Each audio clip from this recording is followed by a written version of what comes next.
Let me tell you of the days of high adventure.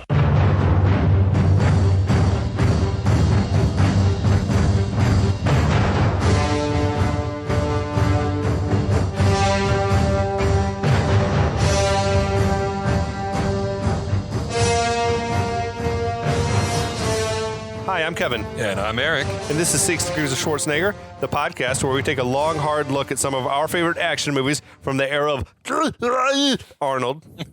Schwarzenegger's the icon of the genre, and we're taking a deep dive into some of these 80s and 90s cult action movies and breaking them all the way down.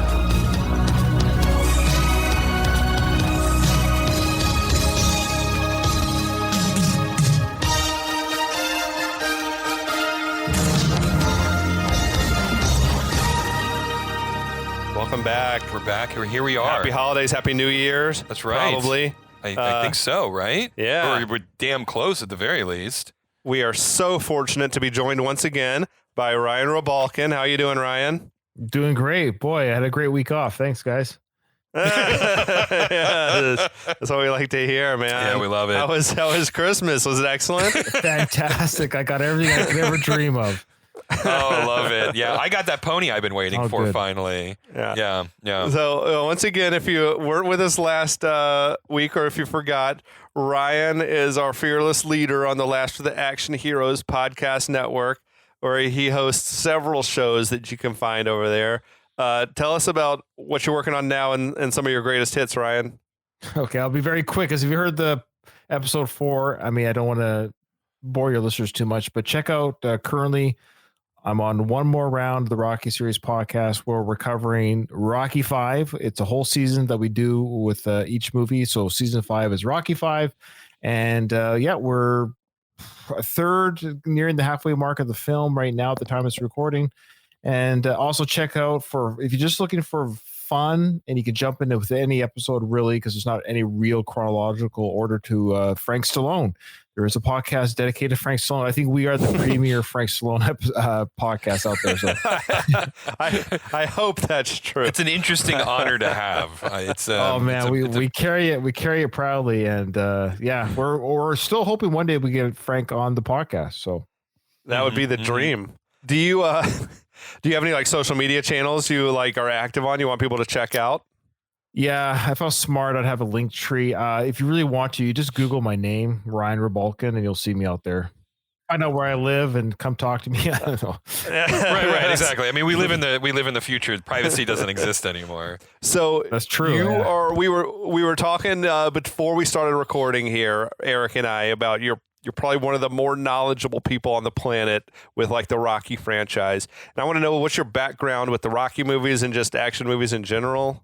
Okay, yeah, the Rocky films, I've watched them, since I was a kid. I remember, like, we're talking about episode 4, how the Rocky 3 and 4 films, of course, when you're a kid and you're younger, those are the ones you watch all the time because they're like action-type films. So I remember the first couple of films when I was younger, they were boring to me. I remember feeling kind of bored. I was like, I guess there's a good story there somewhere. Of course, as time goes on, the script gets flipped a little bit. You start to recognize the nuances, the drama, what going the distance means, and things like that. So my history it's been my whole life. I've seen every Rocky film in the theater from 3 onward. I saw in the theater. The first 2 I saw on cable or VHS or whatever it was at the time. But anyways, action film, same thing my whole life. I have watched. I was, not to sound old. I don't know how old you guys are, but not to sound old. Corny 40s. Okay. So early 40s. Yeah. And well, it's funny what 5 years or so can do difference. Like I'm 49, so I was born in 75 and I was raised in the prime. Man, I don't know, I'd have to brag, but I remember the WrestleManias. I remember when Hogan betrayed or Andre betrayed Hogan. I was there. Like I was the kid at school the next day talking to my friends. Did you see Andre turned heel? I mean, I was G.I. Joe, Transformers, Star Wars, I like all the things that people are nostalgic about now. I lived like that was my upbringing, and Rocky, Rambo's, Arnold's, all that stuff was just there. I just thought the world would always be that way. And it's I know it's nostalgic, but there's a reason why those films resonate the way they do. I don't know. I've been raised on these films, Lethal Weapons, Mad Max, Jean-Claude, all that stuff, man. It's just Well, I mean, I think you have a good point, right? I mean, like if they didn't have lasting power, if there wasn't something special in the sauce of those movies, we wouldn't be sitting here talking about these movies right now. I agree wholeheartedly. Like nothing. I don't think anything made after the year 2000 is going to be. People are not going to sit down 30, 40 years later to obsess about it. I don't think. I mean, maybe few and far between. There will be a few, you know. But I could see myself as an old man doing a John Wick podcast, but. And there's there's a few good action movies still being made. There's something different about it. I think the only film that sort of cheats is the Lord of the Rings, but even that almost doesn't count because it's already a classic before it became a film. But Lord of the Rings officially were 2001, 2, and 3. So, but other than that, I mean, that was still 20 odd years ago. So I don't know. There's something innocent. There's something innocent about this era. You know, like there was still some sort of the fantasy of like the American dream and like just Americana as our guest on episode 1, Eric said like way back in the beginning, like this sort of fizzled maybe when the Cold War ended in some ways. Yeah, I mean, without a clear enemy to fight, it sort of became a little directionless to a certain extent. Yeah, they're great movies. It's an era that I think, from a film standpoint, will live for a very long time. And so as we bring it home on Rocky IV, Ryan, do you have a preference between the director's cut and this theatrical version that we're discussing here? Yeah, that's a great question. I'm not going to try to be too diplomatic about it. Obviously, like we just watched, my family, we've watched the Rocky films throughout the years. I'm on my second marriage, so I have kids that are adults and I have kids that are younger now. So we've watched the films. I've watched the films with my kids throughout the ages, depending on what age they are. So now the youngest are twins, and we just finished watching the Rocky series. Like literally just this month, we finished the Creed films, and that was their first time seeing these. Yeah, that was their first time because they're 10-year-olds now. So I waited till they're 10. Like I actually waited, and because they loved even like the first two. Like they're very not to brag about my kids, but they like dramas. They have no problem following dramas. They don't need. They actually, it's funny. I think kids now almost like the non-CGI stuff. They almost recognize it. Like there's something different here. There's something different about this film. I think they recognize that. Anyways, that being said, where was I going with this? Oh yeah. So when it came to Rocky IV, I was like, oh, which one do I show them? Do I show them the George Lucas cut or do I show them the original? So of course I showed them the original, of course, and that kind of answers the question. It's like, well, when you're doing a first time run through, you have to show the original. So do I like it more than the director's cut? I found the director's cut a fascinating experiment, and it was really interesting to see what Sly thought it should look like today. So I found that fascinating and very interesting. Yeah, I agree. Yeah. Between the director's cut and the original, there is a really, really good film that Sly had a chance to fix, and he didn't quite do it. I don't know why he didn't take, for example, there's a scene in the director's cut where Apollo talks to Rocky in the backyard. Yeah. Put that in the film, but then keep the robot. So I don't know why he didn't combine the two. I don't know why he hacked one and added more. He should have just added more, but whatever. That's what we were saying. We feel like he maybe like overcorrected. Yeah. Like he wanted to make it such a different experience, I guess, that he removed some of the fun and the joy that was in the original cut of the movie. Well, he also took out his ex-wife. I don't know if you guys talked about that. No, we do. I wanted to know your opinion, A, on him cutting out the robot, and B, on him sort of just axing Brigitte out of the film completely. Yeah, that was stupid. That's what I mean. That's what it means. So is that really so this is where I love Sly. Was that just sour grapes? Like, yeah, what's it is your sour. read? Of course it is. And this is not an art. Like objectively, Sly, you can really look me in the eyes and say, no, it's better that Drago's wife doesn't talk. Like, shut up. That's not real. That's not true. It didn't work. It didn't work taking her out. So that's what I mean. So there's parts of the director's cut. It was fascinating to see stuff that we never saw, but then he butchered it at the same time. So it was kind of a Frankenstein experiment that didn't quite land. So I take it you watched that the behind the scenes of the editing of the director's cut that his buddy made, that you just shot entirely on iPhone or whatever. But yeah, of course, you get some weird insights into Stallone's thought processes there. Like he could recognize problems, but sometimes his solutions were just weird. Right. When he's like, I wouldn't have killed Apollo. I just would have had him be in a wheelchair. And it's like, well, that's not any less lazy than what you did. I mean, it's a weird it's just like, and he would recognize, the robot was stupid. Yeah, but I don't know. It's fascinating to watch the man's mind work. Yeah, he's a human just like the rest of us. He's a creative. There's no question about it. And and with all the idiosyncrasies that come with it. I actually really did like that documentary. Not beyond it was just fascinating. Beyond the topic of the director's cut of Rocky IV, it just as an insight into Sly Stallone as a creator, right? Yeah. And he was like worried, if I have too much talking, the audience is going to get bored. Right. And stuff like that. Like he got away. If you look at the first picture, the first Rocky, it was like just a drama with a fight at the end, right? It wasn't the action movie. It wasn't like we got to have a couple fights in the middle of the film and then like a lot of training montages.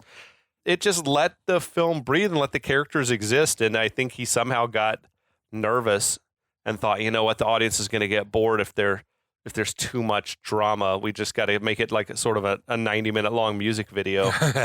Yeah, it is weird. It's the same guy that wrote Rocky 2, which was just Rocky doesn't stop talking, and people love that film. So I don't know. He's an odd duck. He's a creator, but a lot of creators and talents are odd by nature. He's actually just odd. So they just can't see the forest because of the trees, right? He's just one of those guys where it's he just keeps putting layers of paint on the artwork. It's just enough's enough, and that's normal. A lot of artists they're never satisfied with what they've got. Yeah. I mean, I feel like a lot of Star Wars fans like myself feel like Lucas just can't leave it alone, and he's doing all these tweaks to the original trilogy, and each pass he's making it a little bit worse than it was before. And it's like, yeah, dude, just let it be what it was. I don't want to get way in the weeds here, but some of the changes he made I didn't like, but I thought some of the stuff that he did with the remastered stuff was good. I mean, I think he made it into a better film, but it's maybe like a less good movie. Right. If that makes sense. I think that's fair. The fourth one, as it was theatrically, is a lot of fun to watch. He made it like it's less fun. It's probably a better film, but it's a lot less fun to watch. Well, let me just do a quick plug. Go for it. So check it out. Go to YouTube. The name of the site is Eccentric Views, just like you would spell eccentric. If you don't know how to spell eccentric, look it up in the dictionary, Rocky. Eccentric Views is the name of the channel. This guy, he's actually a fan of my podcast, and he's sending me a copy, but he did a fan edit, exactly what I talked about. He combined the two director's cut and the original cut, and he made the ultimate cut. And it's available to watch there. So if you go to his YouTube channel, he cut a trailer for it and it told you how he did it in the trailer. And within the comment section or description of the YouTube video is a free download it from his cloud. You can watch it right now. Oh, cool. Okay. I might actually do that because I think somewhere in between the two, there was a superior version. That's what he claims, and he created it. Okay. Awesome. Right. I'll send you the link after. All Thanks, right, guy. And maybe we can throw it in the show notes or something. Yeah, absolutely. Share it on the social posts or whatever. Yeah. That sounds like a good idea. All right, so part 5. I'll do a quick sum up. I think the most important part of the movie famously establishes the robot, Paulie's sex robot. We see the most essential. I said you weren't around for this, Ryan, but I argued that the robot had more of a character arc than any other character in the film. Like it actually had a changed from beginning to end, and no one else. Everyone else is just stayed the same ass person they were the whole movie, and the robot like had a beginning, a middle, and an end. It went from the male whatever to like the servile sort of sex kitten robot to the nagging wife. Yeah, right. The full on. Yeah. And I'm certain that there was a bunch of little mini robots on the way by the time the movie ended. We just didn't get to see that cut. That was originally going to be in the director's cut, but then you got the wires tied. I don't know if that ever happened. I don't know. Anyway, so seriously though, before you move on from the robot, we'll put a bow on it. But the robot was supposed to be, or Sly wanted the robot to be in part 5 at the auction. Oh, really? Shit. Oh, wow. That actually would have been a nice Easter egg. Yeah, and the reason why it was the robot, like we mentioned, if you listen to episode 4 that I was on, we don't have to rehash it, but just go listen to it. You'll see what the purpose of the robot is. But the robot was actually on tour in Europe. Oh, there was literally only one of them? Yeah. Okay, I thought it was like something like a toy for rich people or something. No, it was legit. It was not mass produced. Okay. Yeah.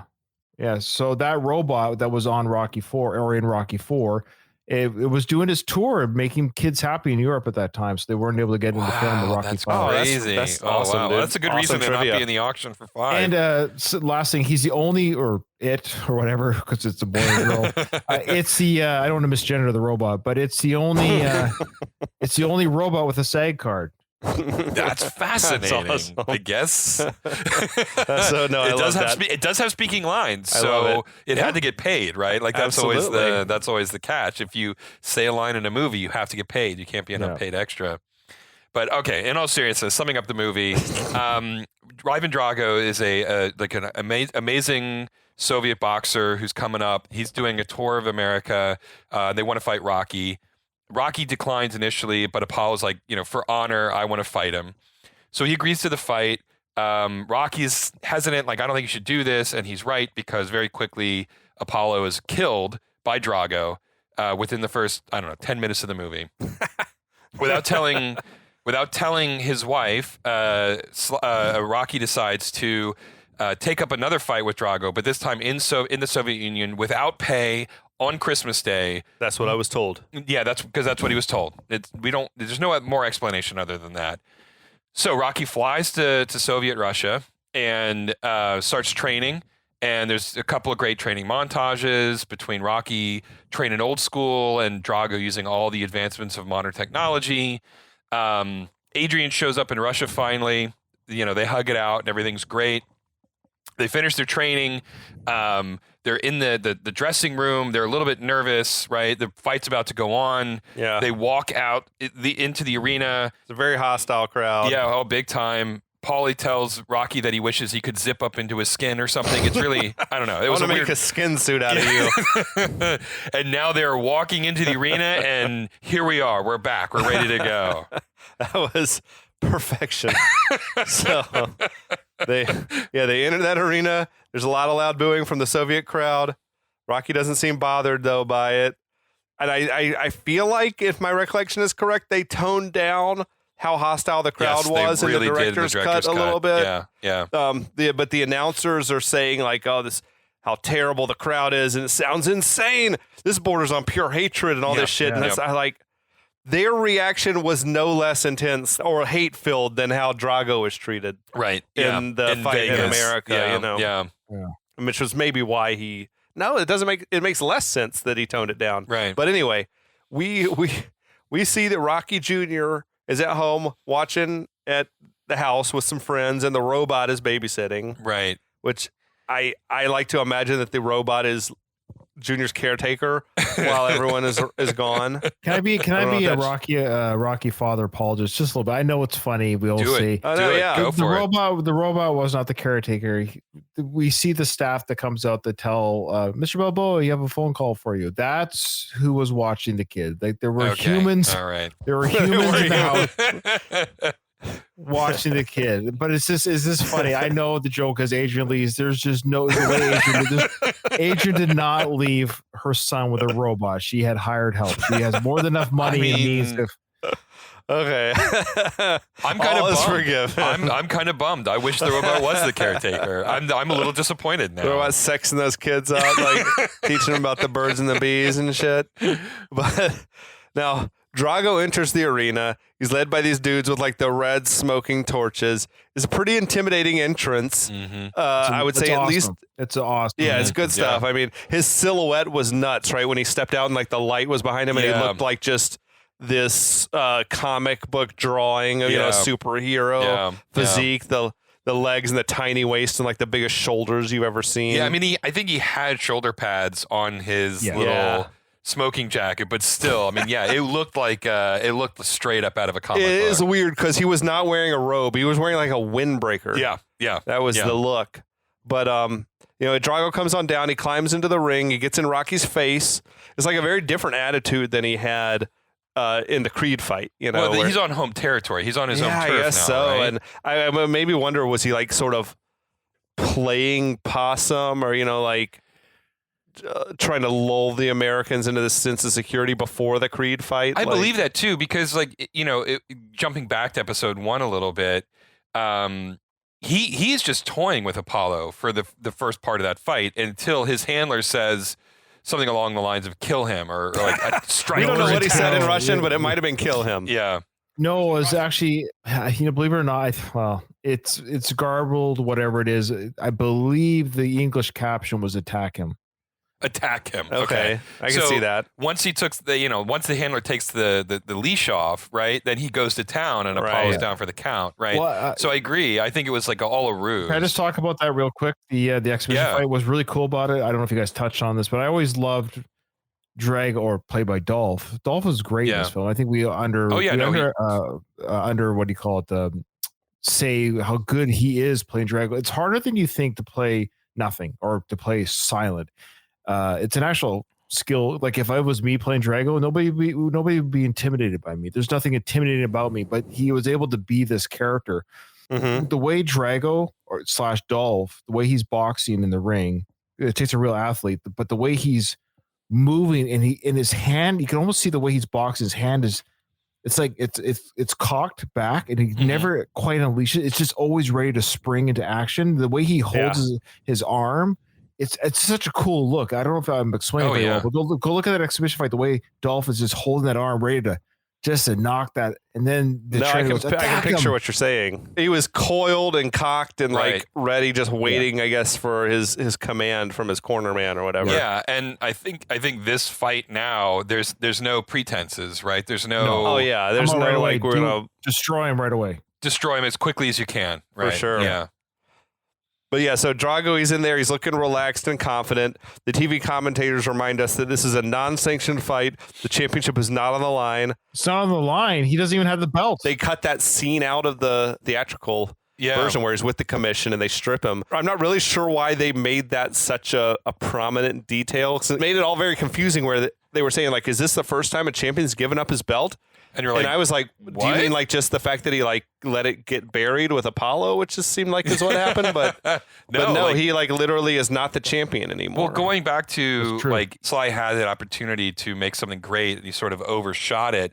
That's another scene that really needed to be in the theatrical cut of the movie. That line from the commissioner about like this man has had one fight and one person's been killed is like a great line. Yeah, it is a great line. Yeah. Great moment. Yeah. It's weird. Yeah, I would love to. Well, I think it'd be scary to be inside 85 Stallone's head.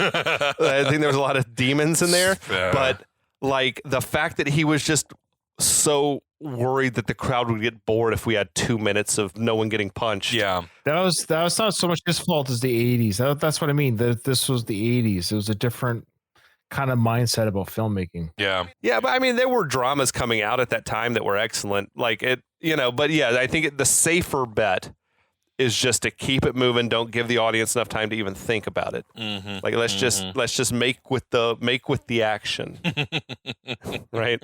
But so I love this bit where the Soviet national anthem plays as this huge Drago painting is unveiled. The Soviet anthem is like low key an awesome song. Oh yeah. I mean, and it's just such a memorable moment with like that huge, like it's almost like some sort of like an idol worship thing going on. Like he's the ideal, the Russian ideal. Which he cuts out of the director's cut like that. No, I think it was in.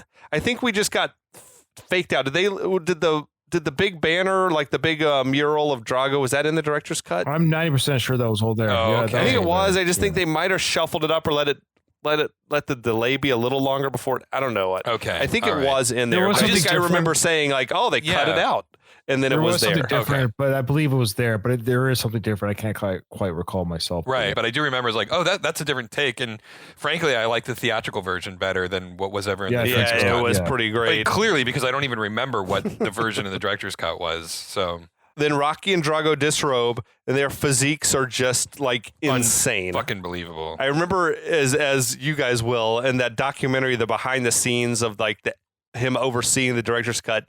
There were all those random jars of shit. Oh yeah, in the background, like the jars of green was that it were kombucha? were I mean, like what the fuck was that? disappearing Yeah. and being full, and then the next shot they'd be empty or whatever. And I feel like they were being consumed by Stallone. And I want to say, I think it was Tango and Cash trivia, where Kurt Russell said, I was around Stallone all this time and I never saw this dude. He said, I never saw Stallone like eat solid food. Like he was all consuming like various pills and shakes. And that is how he was getting his physique. And I think that it seems like maybe that's still the routine is like, if I'm trying to beef up for something or trim down, it's like I'm drinking this green shit. Well, I mean, given how old he is, the man is still rocking it. Like it's just he's a beast still. He's absolutely he's the man. I'm not trying to take anything away from him. I would not want to meet him in whatever a dark he was alley. doing was working. Yeah. Well, it's not healthy in the sense of he's by his own admission. He recognized what he did is not. He wouldn't recommend what he did for other people. Yeah. Oh yeah, for sure. So then the ring announcer, speaking in Russian, introduces Rocky. Tons of boos from the crowd. The TV commentators were marking again, like this is the most hostile crowd we've ever seen. Then the ring announcer introduces Drago, and the crowd goes wild, of course.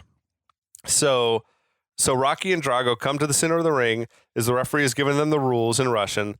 And the size disparity between the two dudes is like very apparent. Yeah. Because we forget, like, Drago next to Carl Weathers, next to Apollo, like they were close. Right. Because Carl Weathers is probably like 6'2" or something, and Drago's 6'5" or whatever he is. But then you bring in like little 5'9" Stallone, and it was like he was shoulder height on Drago, and it was just like, oh my God. This is crazy. They're no less chiseled than each other, but it's just like this dude weighs, 75 pounds more than his reach. Like Drago's reach is going to be so much longer than Rocky's reach, right? I mean, it's just crazy. And Drago gives maybe his most famous line, I must break you. Oh my God. Still one of my favorite lines. Drago didn't talk much, but like his lines are classic, aren't they? Oh yeah, every single line. Yeah, they're great. So Drago then he pounds Rocky's gloves with his own, sort of mirroring what had happened before the exhibition with Apollo. And I get the impression Rocky was like trying not to let Drago move his gloves, but that didn't really work out for Rocky. The way Drago didn't move his when Apollo pounded on top of his, but. Paulie tells Rocky, remember what I said earlier about wanting to be you? So I forget about it. Yeah, that was a great line, actually. Yeah. So Drago's then getting coached up by his trainers while Rocky's putting in his mouth guard and Duke is getting him hyped up. Duke's telling him, take the fight straight to Drago, be a rock out there. They say no pain about like 50 times back and forth. The bell rings and Drago just immediately takes control of the fight. Yep. There's a lot of, get out of there. And he's getting killed out there like right off the bat. It's like, if we were playing, we established earlier, Ryan, before you came on, that there should be a drinking game in the series that anytime someone says get out of there during a fight, you got to take a drink.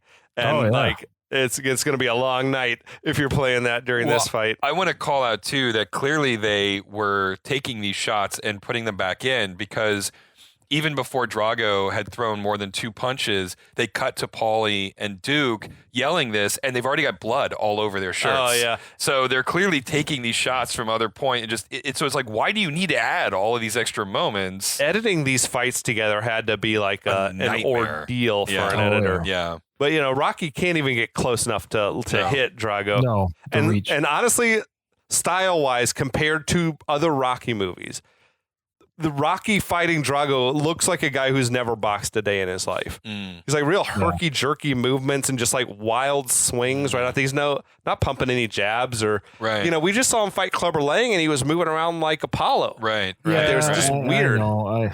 You're right. The trajectory doesn't make sense. I don't know why he's a worse boxer now. I don't understand that. It's weird. It's like those when you're watching sports and your favorite team plays a sucky team, and then your team like, why does my team suck too? Like this weird, like we're lowering ourselves to the sucky team. I think in some way, I don't know if it was Drago or Dolph or what was going on or laziness on Sly's part for choreography in the fights, because he does all the writing. He writes the fights, as you know. He writes every punch. Yeah. You have to, obviously, you can't, but he scripts the fights. I don't know why I still don't to this day know why he scripts the fights without him blocking. Like, because we see he just leads. He leads with his forehead, right? but I don't get it. Like people who watch, like I watch a few reaction channels for movies and stuff. I'm always interested in these younger kids watching Rocky on the internet, And it's amazing how many of them just objectively look at the writing or look at the film and they're like, why is he? They're confused. They're not being critical so much because they don't know boxing. But they're screaming at the screen like, Rocky, block. Like, what are you? Yeah, why are you not? Even people who aren't boxing fans, they're confused. And then when you watch it, as much as you want to say something bad about Creed 3, what was really good about it is you saw two characters blocking. And I don't know if they did it on shoot, I forgot his name. Damien, I believe his name is the antagonist. Yeah, that's it. Like that's his whole movement is he puts his hands up as he blocks his face and he comes in for I guess I just don't know what Sly, like if you were to ask him, like with truth serum, saying, Sly, why did you make the characters not block? Like there was blocking, so you're aware that there's a thing called blocking. You're aware of this. It's the most outlandish fight of the entire franchise, including the Creed movies, is this one because it's nothing but power shots. Yeah, So I want to like interject. I want to interject here. Speaking to the no blocking thing, watching the opening parts of this fight, it calls back to me an episode of The Simpsons. Where Homer becomes a boxer and he wins not because he's so good, but because his brain is so small, his skull is so thick that he can just take more hits than anybody else. He lets them all wear themselves out. That he hits them once and they fall down. It is shades of that. This is nuts. That's what it felt like to me. Is like Rocky is taking these hits because he knows he can take them. And he's letting Drago wear himself out. I guess so. I don't know. Like that was what I was thinking. So yeah, that's what it is. Yeah. As the fight continues, Drago waves Rocky in to take some shots at my body or whatever. Mm-hmm. The punches just seem to have no effect on him. Then Drago goes back to wailing on Rocky. He knocks him down. It's just it's a steady stream of just power shots and landing every single one. Every single one. So Rocky gets back up. Drago continues to beat on him until the bell rings, ending the round. But Drago then slams Rocky back into his corner. And I just feel like this type of beating would kill a person. Oh, I know. Regardless of how much heart Rocky has or whatever, whatever's going on, you can't take a beating like this. Stallone almost died faking taking a beating like this, right? Like he wound up in intensive care for days. He got punched in the heart and his heart got inflamed. It's like heart swelling or something. I mean, I've heard, I don't get into it, but I'll say this about Sly. He's a great storyteller. No, I think I know what you're saying. I heard someone else say, I heard him tell that story. I don't recall him being away for several days. That was Dolph. Dolph doesn't remember. Hey, look, memories are funny. Memory's a funny thing. It's not reliable. But I'll say again about Sly regarding the Rocky script and all that stuff we've heard. I've heard his own version change. Again, memory's funny. Right. His story is they had to medevac him back to America. And he spent a few days recovering, and they had to fly a low altitude flight because they couldn't risk it sounds like a tall tale. I want to believe in the legend of. I don't know why Stallone. he had to go. They're in Vancouver. We have great hospitals there. I didn't realize they had hospitals in Canada. Okay. Yeah, we have hospitals in Canada. There's no reason. If it's a medical emergency, I can't imagine they would risk the travel. Yeah, but we're right back there to the States. And he talked about we flew him back to Malibu or whatever or some shit. And it's like there's also Seattle, there's San Francisco, there's Portland. There's so many good hospitals. Yeah, it's a far-fetched story, but that's the part of the legend of Stallone, his own legend. Yeah. He's I think at the end of the day, I think he's not hurting anybody, but I wouldn't believe everything he says. So now Rocky is in his corner. He's discouraged. He says, I see three of them out there. And Paulie gives him that great advice. Hit the one in the middle. Which Duke agrees with. It's a good line. Also, though, I feel like it's just it's actually crazy irresponsible for Duke and Paulie to let this fight go on. After what just happened in the first round. They took that out of the director's cut. Yeah, hit the one in the middle is out of there. Yeah. He's clearly concussed already. Yeah, he took all of the good humor out of it for the most part. Yeah. Pretty much. They have zero regard for Rocky's safety. Oh, They're none. Just get out there and keep fighting, dude. Yeah. Now, meanwhile, in Drago's corner, his coaches are telling him, Rocky's small, he's weak, Drago, you're not doing what you were told, which I guess was to just kill him in one round. Yeah, as quickly as possible. Yeah. So the second round starts. Drago goes back to destroying Rocky. Rocky barges at Drago, and Drago sort of grabs him and just tosses him down on the canvas. Just like crazy. I mean, just like Yeah. he weighs nothing. This is not fighting either. Like, and the referee's just letting it happen. Yeah. Like anything goes here. Evil commie bastard. Are we supposed to gather, though, that the referee is like, he's here to help make sure Drago wins? I don't know. Honestly, is the fight fixed? No, I don't think so. There's a great scene. Well, yes and no. I shouldn't say.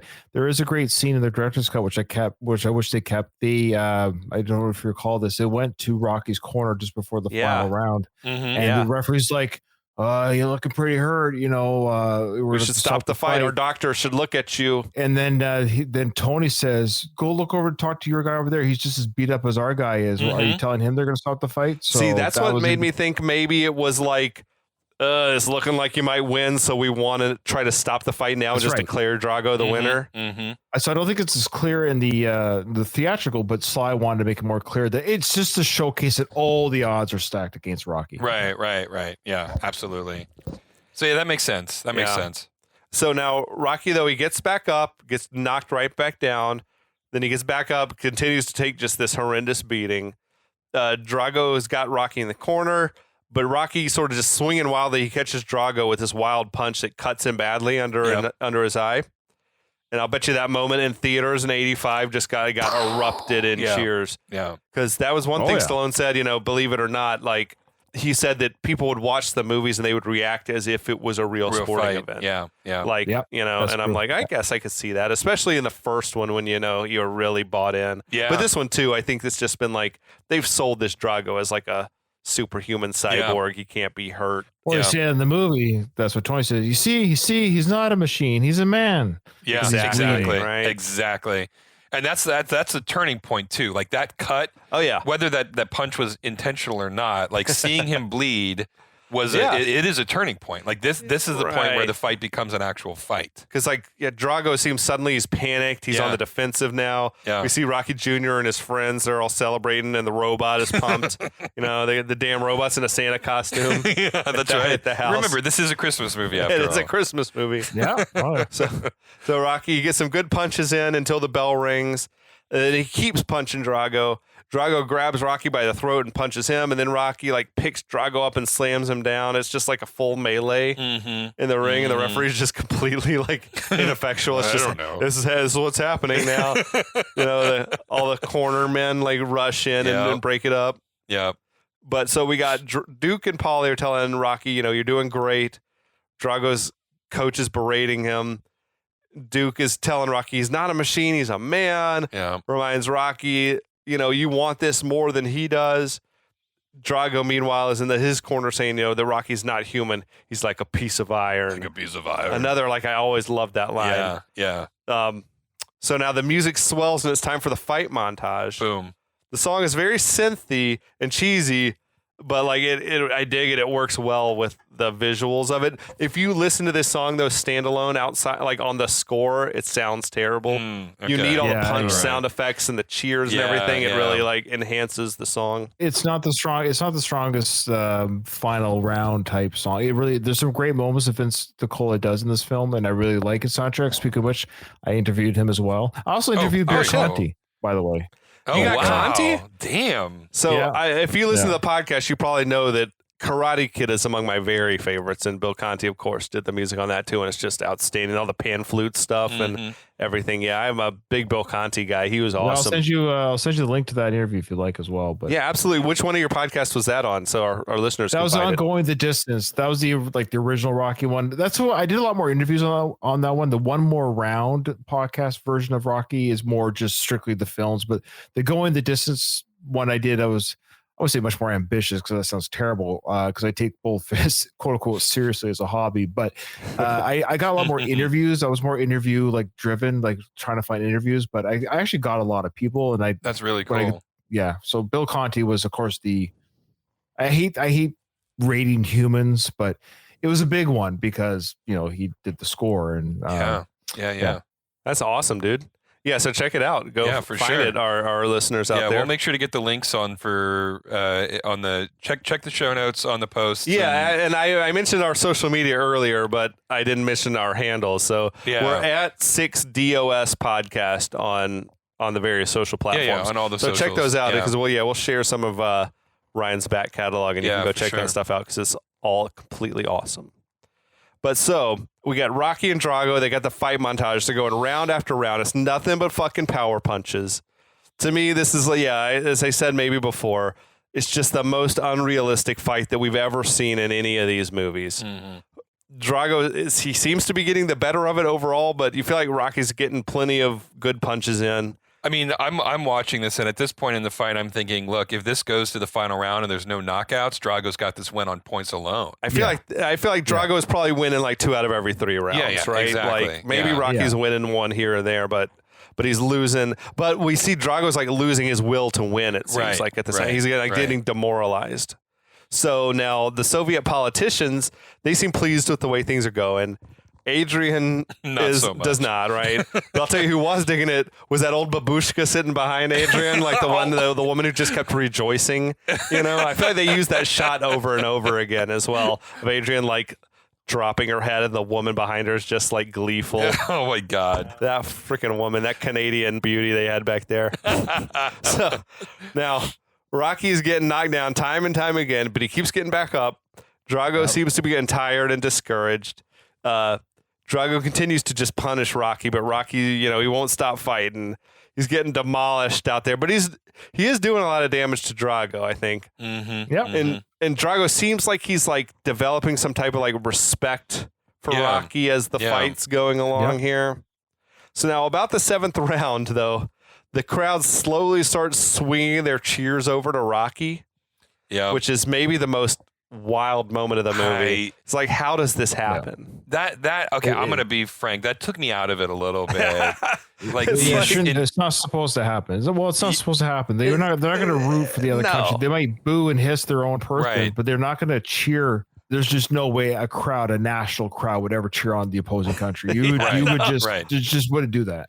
Mm-hmm. But in no sport, like if the Yankees are playing the Red Sox and the Yankees are playing with so much heart that the Boston fans suddenly start cheering for the Yankees, it's like, no, it doesn't happen. Yeah. No, they just hate their own team more. You might boo your own. They might start booing Drago, but they're not going to start chanting Rocky. Yeah, exactly. Yeah. Not the least of which is like they're probably going to the gulags or whatever. Yeah, like, I know. You don't want to cheer for Rocky. No, it just seems like a death sentence by doing that. But so Rocky has apparently like won the crowd over with his grit or his determination or courage or who the hell knows. But the Soviet leadership, they're not pleased with what they're seeing. So at this point, Drago and Rocky seem like they're essentially just like out on their feet, like they're punching, but it just seems like blind instinct. So now during a break between rounds, there was this moment where they're like leaning over. It seems like to check on if the other one's ready to quit yet or whatever. Is that how you guys read that moment? Do you know what I'm talking about? Yeah, I know exactly what moment you're talking about. So we get, as the 14th round is coming to an end, Drago keeps punching Rocky after the bell, and all the cornermen run in and break him up again.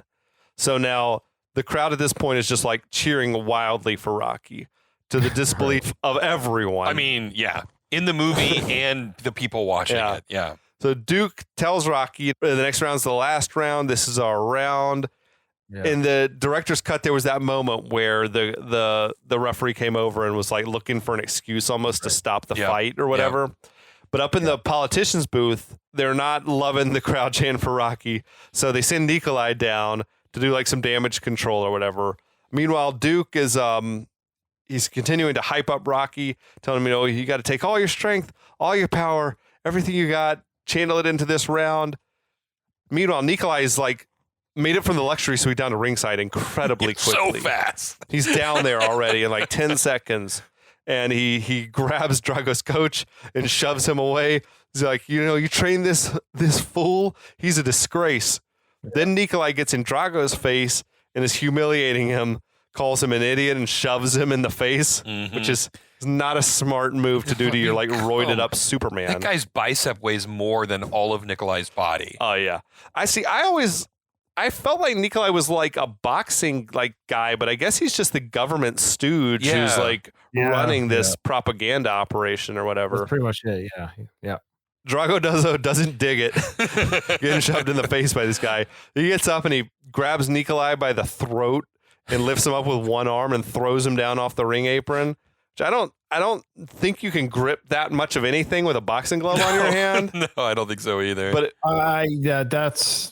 that's a ridiculous cut again. Yeah, there's no reason why he should be lifting him up with one arm. I mean, yeah, it was wild, but memorable though. It's very memorable. Yeah. Then Drago is shouting that I fight to win, but I fight for me. I fight for me. The politicians are like looking embarrassed up there. Ludmilla also is like looking like she realizes we're all going to be in really big trouble. Oh boy. Like I feel like they would have been disappeared after this, you know what I mean? But we see in the Creed films, right? Like Ludmilla is like some sort of a VIP. She continues to get propped up with some sort of good life. Meanwhile, Drago is like cast off and made to live in poverty or whatever. This is maybe not the time to even discuss this, but like Ludmilla and Drago have a kid who is Junior Drago in Creed 2. Is she like, do you think this kid already exists, or is Ludmilla pregnant at this moment and we don't know it yet? I don't think they have a kid yet. I think you know what? I think she's pregnant with Apollo's mistress at the same time. Okay. Oh yeah, they're both. We did talk about that earlier. Like when Apollo was playing in the pool with the dogs, like he probably just finished knocking up, you know, Adonis Creed's mom or whatever. Okay, the bell rings for the last round. Rocky and Drago, they come together in the middle of the ring to touch gloves to the end. Yeah, Drago says another great line, another fun line to like repeat as well. You know, I feel like Drago's clearly he's been won over by Rocky's heart or whatever's going on here, but Drago then suddenly seems to like have pep in his step again. He's bouncing around in the ring in a way that just like feels like a continuity error. Right. He's punching away at Rocky, who's just taking it. Yeah. Like he's not even defending himself or punching back anymore. It's like, what's Rocky up to here? I don't know. This is not wise. But Drago's getting frustrated and Rocky starts like taunting him to, you know, hit me again. He's like he pulled the same shit with Clubber Lang though. Yeah. Like, didn't he? But this is the 15th round against a guy who's like theoretically a much tougher opponent than Clubber was or whatever. I don't know. It just doesn't seem wise. But Drago hits him some more and Rocky finally starts fighting back. Rocky's like wailing on the wobbly Drago. They're trading punches, but Rocky seems to be hurting Drago more than Drago is hurting Rocky. Duke asks, what's he doing? And Paulie says, he's winning, which is like, right? Yeah. It's this movie's version, I feel like, of that part in 3, you know, where he's like, he's getting killed out there. And he's like, no, he's not getting killed. He's getting mad. You know, it's the one that's supposed to get the crowd. It's the same thing. Yeah. We want to get the audience pumped up or whatever. Yeah. So Drago keeps fighting, but Rocky seems to be turning the tide. Ludmilla's yelling encouragement to Drago. She's seeing it all slip away. Drago has stopped fighting back at this point. Rocky just has him like stumbling around the ring. And Adrian screams out, You're gonna do it! It's Adrian's contribution, I feel like, for the fight. So with the final few punches, Drago finally goes down. Rocky keeps like trying to get at him, but the ref has to shove Rocky away. And it's like, buddy, like let the ref count him out. I know. What the fuck? Know? So the ref starts counting. It was like, but I mean, I think in that moment, especially if you got brain damage like Rocky does in the continuity of the franchise or whatever, you're just like probably completely out of it. Well, I mean, he's gone into this rage mode, and as we talked about, like this is at its core a revenge film, right? And so I feel like we're at the point where Rocky, it's at that do or die moment where do I finally That's true. Complete the act of the revenge, or do I back off? And so he's just seeing red at this point, I feel like. And right? I don't know that Rocky's as concerned about winning the boxing match as he is, he's about vanquishing Drago, destroying him. Right, exactly. And that's kind of the way I felt about it. Like at this point, like all reasonable, rational thought has left Rocky's brain, right? Like he is just, I'm in it for blood now. So the ref is counting. Drago's like trying to get up, but he can't. He collapses as the ref gets to 10. I felt like cutting back to the kids in America counting was wise. Yeah. It helped us English speakers follow along with where we're at on this count. You know? But so the ref waves. It's a knockout. Rocky raises his arms as the Rocky theme swells. crowd goes wild for Rocky's win. The announcers, these people love it. And it's like, that's just so wild. There's no way. There's no way. No, there's absolutely not. Yeah. We're so happy they've humiliated our country. It's amazing. Rocky's got so much heart. We just love it. We all want to be American now, buy Levi's and whatever. Listen to Springsteen. And I will say he cut most of this out of the director's cut. Yeah. And I thought that was the right move, right? This was one of those instances like, okay, yeah, I think true. this was a better take of He that. made some prominent changes to this final minutes here. Yeah, so Duke and Polly and Adrian, they rush into the ring along with all these other miscellaneous people because they don't even seem to be the media. It's just it's just people. Right. I don't know who they are. But Duke picks Rocky up and Polly drapes that American flag over him. Fake Gorbachev is like not pleased with Nikolai at this moment. Drago is helped back to his corner as Rocky's like hugging Adrian. It's all the post-fight Rocky stuff that we're used to. Now the ring announcer starts to interview Rocky, like another thing that would just not happen in this moment. They're not going to let this guy address the crowd in the middle of Soviet Russia. No, they want to bring this shit to an end immediately. Rocky thanks the crowd. He says, when this fight started, I saw, you people seemed like you hated me, so I guess I didn't really like you guys either. But then as the fight went on, I saw a lot of changes. The way that you guys felt about me and the way that I felt about you. It brings it back to, we talked about this on some earlier episodes, Ryan, before you were on. If this movie has a theme, and I'm not sure that it does, it seemed to be like the idea that can a person change their nature or not? Like that seemed to be the death of Apollo was because he was like, no, I gotta fight. I have to fight. Right. And then like Adrian was telling Rocky, why can't you just change your thinking? Yeah. And now Rocky in this moment is like bringing it back to this idea of change. Yeah. Don't get me started on that, the whole scene, because we talked about that. But yes, Adrian's saying because everyone else does, that's a false statement. And not everyone changes. So I don't know why she said like Rocky's the only human on the planet that doesn't change. That's what she says. She goes, why don't you change? Everybody else does. Yeah. Which is totally untrue, meaning the majority of people are who they are. And I'll say this, I'll leave this regarding change. I don't think anyone does anything, meaning I don't know how much I believe in free will. This is a whole philosophical That's again an entirely other podcast. Yeah, you're right, but I think most people are not able to change their nature. Right. Maybe if Stallone had a point he was trying to make is that you need to be able to evolve. Right. What I'm getting at is that him quote unquote changing is what Rocky does. Like, that's what I mean by the free will. So yes, Rocky changed, but that's what Rocky's DNA does. Yeah. Apollo didn't quote unquote see the light or whatever you want to say. So did Rocky change or is Rocky just Rocky? It's just Rocky. You know what I'm saying? Like, right. Yeah, Rocky's 100%. Journey was going to do this regardless. It wasn't that he truly changed. It's just Rocky did one thing and he did another. Just like if you're at a job and some people excel, some don't. I think we're just wired the way we're wired. And it's so whatever it is. Yeah. Rocky, these people. So the idea of these people change their minds about, that's what makes that scene so crazy. That the whole crowd is cheering his name. And I feel like there was an edit that they could have made. So the director's cut, this speech was like way different. Oh yeah. Completely different. And way toned down. And way worse. I thought like it. Yeah. Well, it was more subdued. There's this one bit that I remember that I thought might have been good to include in the theatrical. That he made this comment about, my friend Apollo used to tell me that people can't change. Right. Yeah, that's right. And I thought like, that would have brought it sort of full circle. But the way that he said it in the director's cut was weird because he's like, my friend used to tell me that people couldn't change. He's dead now. Yeah. Like, damn. Whoa. Okay. And he doesn't even talk about like how, if you can change and I can change everybody. It was just weird. It was like somewhere in the middle. I feel like there's an edit that could have worked. Yeah. And instead we got two weird speeches. And I think it was definitely, in my mind at least, an overcorrection. Yeah. Because the speech in the theatrical version was way too much. Oh, yeah. And I think he just like was like, oh, this is way too much. I'm just going to cut everything out. And what it turned into is just like, what is this ending anymore? I don't even understand why we even have this interview in this scene anymore. Right. Yeah. Right. I agree. So he says, in here you had two people killing each other.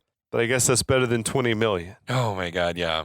He says, Oof. so he sums up his sort of rambling speech by saying, what I'm trying to say is that if I can change and you can change, then everybody can change. Woo! The crowd gobbles that shit up. Yeah. Fake Gorbachev stands up and like starts applauding. Yeah. You know, the rest of the politicians, then they all follow suit. Horrible. And the Cold War has suddenly ended, Right. I guess. Yeah. I mean, like, fucking screw Michael Knight, you know, like, he didn't bring down the Berlin Wall. Gorbachev is off to tear down that wall or whatever the fuck is going on. But this was also very different in the director's cut where he sort of stands up and just storms off like he's angry. Yeah. At what happened. Yeah, which that's is, right. Yeah. A little bit more realistic there. Yeah. It's strange they filmed the two different versions. It's Right? weird, like It is. that they didn't know how they were going to quite end the movie at that with the time of filming, I guess. Yeah, exactly. Yeah. So then he says, you know, the one last thing I got to say to my kid who should be home sleeping, Merry Christmas. Full circle. It's a Christmas movie. It's a after Christmas all, people. movie, right? We did come back. And it's, you know, the kids at home like watching and gobbling this shit up. We talked at length about this earlier, but I'm curious, Ryan, how you feel about the weird like time morph between 3 and 4, where it seemed like 3 ended and he sparred with Apollo and then he came home and his kid was like 3 or 4 years older. Yeah, we've again check out our podcast. But how do you I want to know, how does it bother you? Do you just think you just accept it and you move on? Well, we had two different theories. Two different theories happened there. Is that secret sparring match took place 3 years later? Right. We talked about that, even though like their hairstyles and everything like that would indicate that it was at least in the same shortly after the Clubber fight. But you know, it's possible. Or you could argue because he had a black eye, so the kid's like, "Well, who gave you the black eye?" Same friend, and so they could have just had another one. Yeah, right on. Right, yeah. Now, and there's the even more egregious timeline. There's just no accounting for the timeline. There is you'll do mental gymnastics till you have a heart attack. But what about the even more egregious time jump between 4 and 5, where he very clearly is returning from Russia, and the kid has gone from being like 8 to 15. He's like, it's the kid. That's just the age. Yeah, it's the age of nepotism. That's all. He wanted to use Sage, and that was that. And there's nothing wrong with that at all. In fact, Sage did a great job in the film. I will defend Sage's acting. I think he was fine. He did a great job. I didn't know he was Stallone's kid until much later, to be honest. When I was, I didn't study the credits and all that, but I'm just like, oh yeah, this is the kid they cast, and you know, he looks like. I knew as a 15-year-old when I saw it in the theaters. So Sage and I are the same age, so he and I are the same age. Okay. I will say, all they had to do was not have the kid at the press conference, have Rocky go home with Adrian, and then cut to 5 years later. For sure. And that's all they had to do. And then show the kid. And then you could even had all this stuff about we're poor again. And like 5 years later, you know, and then pick up his life. 5 years later, everything could have happened. Everything could have happened 5 years later. Then he keeps his kid as his son. The only difference is his son's just not at the press conference. That's it. And then 5 years later, title card and the life goes on. It's weird. Yeah, it would have been an easy edit. Yeah. Easy, very easy. But so back in Rocky IV land, you know, the crowd erupts in applause. Hearts on Fire starts playing again. You know, Rocky and his crew, they start hugging it out. The crowd continues to lose their damn minds. We get this one last freeze frame as Rocky raises that American flag up over his head. Yeah. You know, we get the montage of production stills over the closing credits. Yeah. This was like the super patriotic Rocky movie. So I felt like Ryan as a non-American, you know, did all the rah-rah America stuff still like play, or is it overkill? Yeah, I mean, like I said, I watched all those movies growing up as a quote-unquote. Well, I am a Canadian. I would say quote-unquote a Canadian. I'm a Canadian. That's weird. We're learning a little bit about you right now. As a quote-unquote Canadian. What I'm saying is, it never bothered me. I'm not offended by it. Like some other people get really weirded up by that. I just looked at it as it's good to like your country when your country's good. I know we're not getting into politics, but growing up, I saw North America, you know, Britain, you know, the Commonwealth countries, Canada. So anytime I see anything patriotic in these films, I was like, yeah, I get it. You're proud of your country and being the good guys. And so was there a pride of like West versus East, or like communist versus non-communist or something in watching it, or does that like translate? Oh yeah. I followed everything. I knew exactly what was going on, and I watched a lot of American television. Like everything you saw, I saw, and then and then some, because we'd watch Canadian programming too. But no, I mean, it was never foreign to me or never confusing to me, and it never bothered me. Okay, right on. But so that's Rocky IV. And I will say, like in the previous episodes before you came on, we did start our own drinking game of every time you do a freeze frame, you have to take a drink. Yeah, there was a theme in the first half of the movie, especially where every scene would end with a freeze frame. Right? It's like why Yeah, though? call. Yeah, I don't know why. And so this doesn't make sense. Yeah, and it was the last freeze frame of the movie. So everybody take your last drink, and then the credits roll. Yeah. So Rocky as the franchise, I feel like it's very autobiographical for Stallone, at least the first three, right? I've heard him talk about, we all know the legend of the first movie where he's like, I was the young and hungry actor, but I couldn't get a role. And I wrote my own script where I would be the star. And it, and it's a similar arc to what Rocky was going through, where he's like, I just need to get a shot. I could be a star. Mm-hmm. And then he had, I think, some flops after the first one, right? And he started feeling like, well, am I a flash in the pan? Could I do it again? And that was sort of the plot of part 2, right? And then I think I saw I'm sure you've seen probably countless times, but the Netflix documentary where he talks about after 2, he was back on top again, and then he started taking a bunch of safe roles. And that's sort of where Rocky 3 came from, where he's like, well, gosh, am I losing my hunger to like keep challenging myself, whatever. So that turned into 3. And this is the one where I feel like it sort of just diverged away and stopped being. I don't know if this had anything to do with Stallone's life or if it was just like, what if we made part 3 over again? He's a Republican. Mm-hmm. He's a very strong Republican. This is his political movie. This represents his politics. That's exactly what this film is. Okay. It is autobiographical. Mm-hmm. It's his view of politics. And I know there was this whole thing with like Reagan loved Rambo, I think.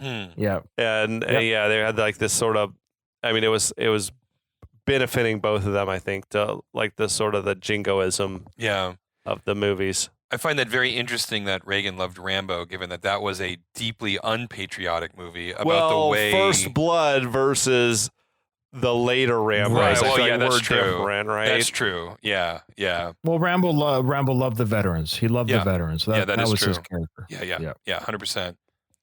But this movie, I mean, for all the problems that it has, and there's no shortage of problems, it was the most lucrative of the Rocky franchise for sure. It made like a ton of money, over 300 million worldwide. Damn. I had read somewhere that another guy apparently wrote the spec script for Rocky IV. Mm-hmm. It was so similar to what got made that he ended up suing them for stealing his idea. But then he lost the lawsuit essentially because they said a judge said, you can't write a script based on someone else's intellectual property and then sue that person. That makes sense. That makes sense. Yeah. So it said you don't have the right to sue because it's Stallone's characters. Right. Right. I don't know, but 85 had to be the best year of Stallone's career, I think, like professionally, because he had this out. And he had Rambo 2. Oh, wow. And that was like the number 3 and number 4 highest grossing movies of the year. Damn. That year. Like to have 2 in the top 4 is that's incredible. Huge. Right? And he went on a tear of bad movies after this one, too. I know. It was like Cobra and Over the Top and just like absolute dog shit fun projects. To talk about. Those are my favorite because on this podcast we have a soft spot for Schwarzenegger, so obviously Stallone is inferior. But I also do feel like Stallone's a guy that if he's got flaws obviously, but one of his biggest flaws is that he just takes himself so damn seriously. Yeah. You can, like these movies that are not serious movies. Well, and then when he tries to not take himself too seriously, you wind up with Stop or My Mom Will Shoot. Stop or My Mom Will Shoot. What was the gangster flick? Oscar, which I loved. Like we disagree about this, but I loved Oscar. Well, see, because Stallone wants to be funny and he wants to do comedy, but he doesn't want to look silly. Right, exactly. And I feel like Schwarzenegger's not afraid to make himself look silly. Yeah, so at least with Oscar, he played the straight man, right? Like, so he could continue to be serious and the comedy happens around him. Right. And also, I'm a huge sucker for old school 40s style screwball comedies, right? Okay. And this was straight up a screwball comedy, like frame one to frame last. And, I've literally not seen it. So okay, so Oscar's great. We've talked about this on a previous podcast, and so I'll just like beat that drum again. Yeah. Like, I love that movie. So yeah. So Ryan, have you seen everything that Stallone's ever made, or are there like blind spots for you? Because you're just mainly a Rambo and Rocky guy. No, I've seen everything. Okay, the good, the bad, and the ugly. Oh yeah, the whole journey. Yeah. Yeah, the whole journey. It's been quite an arc he's had, and he's still out there. He's still going. Like Yeah. Tulsa King's great. And I give him I've credit. heard it's great. Yeah, I haven't seen it. He's got an artist's soul, even if he's not like, I don't want to say he's like, his films are artistic or anything like that. But the man loves to create, and I respect that about him. Yeah, 100%. And he can't stop, he loves it. Yeah, I think an artist's soul is a really great description, right? Good or bad, he does have that drive to create something. And I think that's more than you can say about a lot of people. And maybe more than Schwarzenegger, to be honest. I mean, I don't, No, I love Arnold, but Sly is a creator. That's just where I think he does more. Arnold's great, but Arnold only relies on his build. Right. Whereas Sly has literally created characters. He has the Expendables, Rocky, Rambo. He has Tulsa King. He's a much versatile, better actor. He's a creator. He's a writer. He's a painter. He's a poet. Yeah, he's such a fascinating, he really is. The psyche, everything about him, though, because he's like what he and Schwarzenegger have in common is they're both completely self-made. Mm-hmm. Mm-hmm. Stallone came super humble upbringings, made himself into literally the biggest movie star in the world for a time. And Schwarzenegger, same thing, like a kid growing up in Austria, his dad would fucking fought with the Nazis and shit. And he became the biggest star in the world, the governor of California, all off sheer willpower and belief in himself. So in that way, they're very similar people. So for all the rivalry they had, especially in the 80s, I feel like the rivalry existed because they were also so similar to each other. We're getting deep with it now. I just want to call out that for as little sense of humor that Stallone had, he still allowed his likeness to be used for the T2 poster in The Last Action Hero, which I love that joke. That's one of my favorite jokes in that movie. Yeah. And it's a movie I love too, by the way. Yeah. What was fun. What was the tea? What was the iced tea? The drink that Stallone, the claymation Rocky. You know the one I'm talking about, where he was like, "Oh yeah, nothing's over. Just give me something to drink." Like that one, where he came on and did the voice. Oh wow! Like they wanted to license the character. Was it that MTV? I don't know. No, it was like Nestea or Lipton. I think it was Nestea. Oh really? Oh, and weird. They wanted to license the character. Oh, that's right. It was Brisk iced tea. Okay. And they wanted to license the character, and he's like, absolutely, as long as I can voice Rocky. Wow. I don't want someone else voicing it. Yeah. So I want to be I'll ultimately have creative control for the line, how I deliver the lines. And I'm that was a pretty stand-up move, though. I don't think he built them anything extra. He just said, we'll license the characters, but I get to voice it. That's pretty cool. Yeah. That's pretty cool. I think, so respect to the man. I mean, he's, Oh yeah, he's a character. He has flaws, but we all do. So whatever. Yeah, for sure. Yeah. And he's made some great fucking movies too. Absolutely. Absolutely. Yeah. So you're a Rocky guy through and through. Rocky 1, is that of Stallone's catalog? That's your, I don't rate them anymore. I don't like to really rate the films. To me, it's a story. Mm-hmm. It's chapter 1 to really Creed 2 when he gives the final bell, when he sits down and says, "Your time, kid." I like the story arc of the Kerry War. And then when he sees his grandson in Vancouver, it's a great story arc. So I just enjoy the stories. It's not a question of what's, sure, but you have to have each film to have the story. I'm not going to rip out any chapters of my favorite book. So the Rocky book is, it's my favorite franchise. That's awesome, man. That's really cool. I think that's a great way to put it too, actually. Like the idea that each movie is just a chapter in a larger story. I think it's really cool. Yeah. Yeah. Well, Ryan, thanks for coming on this journey with us. Yeah. It's awesome to have your insights, man. Yeah, this was super valuable. I learned a lot. It was really cool. Yeah. And for everyone out there listening, check out the Last of the Action Heroes podcast network. You're going to find a lot of awesome content over there from Ryan and other like-minded, awesome creators who are talking action movies, whether it be Bruce Willis or Dolph Lundgren or, Van Damme, whatever. There's all sorts of awesome stuff happening over there. Check us out on our feed, 6 Degrees of Schwarzenegger, and check us out on social media. Yep. Ryan, anything you want to plug, like on your way out? No, you did it. That's perfect. All right. Excellent. Awesome, dude. All right. Well, thank you again for joining us. We'd love to have you back on sometime when we dig into something else Stallone related or just whatever you feel like talking about, man. And sounds good. I appreciate it. And we'll be back in the new year. Yeah. Happy New Year's. Many happy returns to everyone. Yeah. And we'll see you then. Yeah. See you then. We'll be back.